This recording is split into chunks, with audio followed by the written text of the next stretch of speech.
आतंकवादी हमला।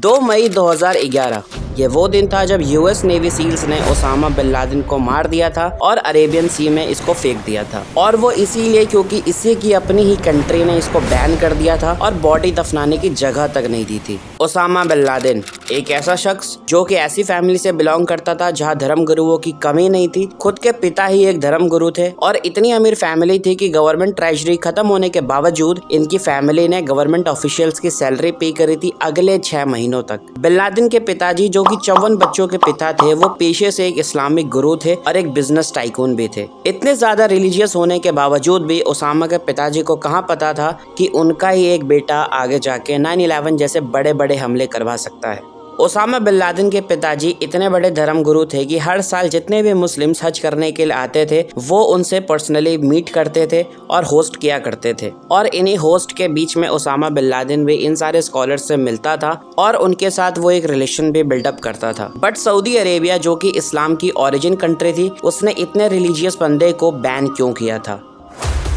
And that is the biggest question of the day. So कहानी हमारी ऐसी शुरू होती है कि Osama bin Laden Jeddah university से पब्लिक एडमिनिस्ट्रेशन पढ़ रहा था। उसकी मुलाकात हुई मुस्लिम ब्रदरहुड एक्टिविस्ट ग्रुप से। ओसामा बिन लादेन की माताजी ये कहती है कि इन्हीं लोगों ने ही इनके रिलीजियस बेटे का ब्रेन वॉश किया था और इन्होंने ही ओसामा को टेरर की दुनिया का रास्ता दिखाया था। कोइंसिडेंटली उसी टाइम यूएसएसआर ने अफगानिस्तान पर इन्वेजन चालू कर दिया था। बस फिर होना क्या था, ओसामा बिन लादेन का एक्सट्रीमिज्म बढ़ता चला गया और वो बन गया एक टेररिस्ट। यस, एक टेररिस्ट।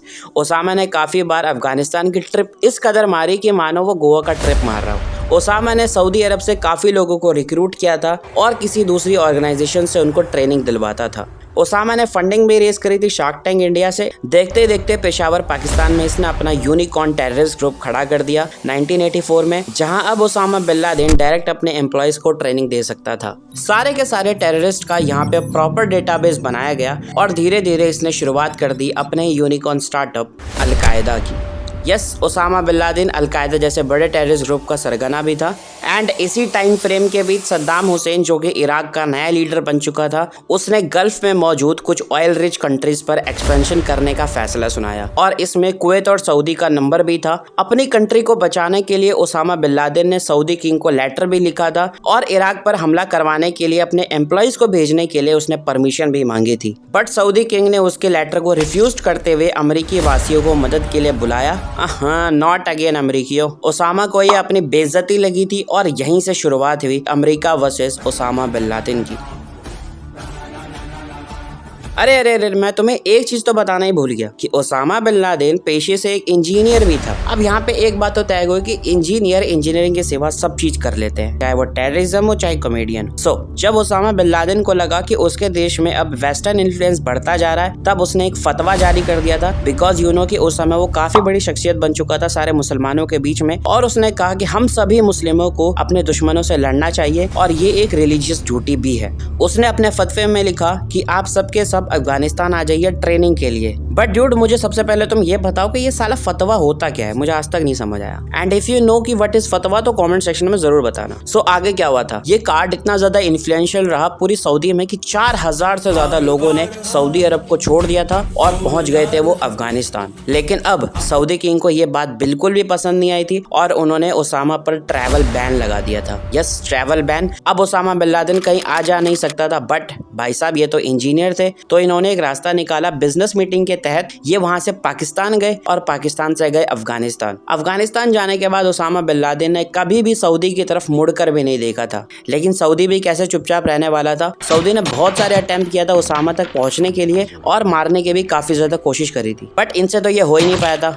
लेकिन यहाँ पे जिम्मा संभालते हुए आई यूएस नेवी सील्स और उन्होंने 2 मई को ओसामा बिन लादेन को मार गिराया पाकिस्तान के अंदर और अपने साथ ये लेकर के चले गए उसकी बॉडी को। अफगानिस्तान में इन्होंने डीएनए टेस्ट करवाया था ओसामा बिन लादेन का फॉर दी कंफर्मेशन। यूएसए ने सऊदी को इसकी बॉडी भी ऑफर करी थी, बट सऊदी ने इसको रिफ्यूज कर दिया था एंड जगह भी नहीं दी थी इसको दफनाने की। इसके बाद बचा था पाकिस्तान, बट यूएसए ने इस लूप में पाकिस्तान को जरूरी नहीं समझा था, बिकॉज यूएसए सेम गलती नहीं दोहराना चाहता था। गलती यूएसए ने ऐसी कौन सी गलती करी कि उन्होंने पाकिस्तान को जरूरी नहीं समझा था? सो ये बात जुड़ी हुई सद्दाम हुसैन की बॉडी से। जब सद्दाम हुसैन की बॉडी को यूएस ने इराक को दिया था, थोड़ा थोड़ा समझ आया, पूरा नहीं समझ आया, चलो मैं पूरा समझाता हूँ। तो ये हुआ ऐसा था कि 9/11 अटैक्स के बाद जब सद्दाम हुसैन के ऊपर आरोप लगाए गए कि उसने टेररिस्ट को केमिकल्स और बायोलॉजिकल वेपन प्रोवाइड करवाए हैं, तो यूएस काफी ज्यादा भड़क गया था और उस टाइम पर सद्दाम हुसैन लाखों लोगों का जेनोसाइड करवा रहा था। सद्दाम हुसैन को रोकना जरूरी था, तो यूएसए ने एयरक्राफ्ट अटैक्स लॉन्च करवाए और उसको मार दिया। इसके बाद इराक की नई गवर्नमेंट आई, उसने सद्दाम हुसैन के ऊपर मुकदमा चलवाए और उसे फांसी की सजा दिलवाई गई। यूएसए खुद उसकी बॉडी को लेकर के इराक आया था। इस्लामिक ट्रेडिशन को रिस्पेक्ट करते हुए यूएसए ने उसकी बॉडी को उसी के जन्म स्थान टिकरित में दे दिया था, जहां उसको दफनाया भी गया था। जब उसकी बॉडी टिकरित में दी गई थी, उस टाइम पर 4 दिन का कर्फ्यू लगा हुआ था, लेकिन उसके बावजूद भी हजारों लोग सड़कों पर आ गए थे और हवा में फायरिंग करी गई, प्रो वायलेंस स्लोगन्स बोले गए और सद्दाम हुसैन की मौत पर काफी ज्यादा शोक बनाया गया था। और उस दिन के बाद अब तक सद्दाम की कब्र इराकी एक्सट्रीमिस्ट के लिए एक पिलग्रिम सेंटर बन गया है,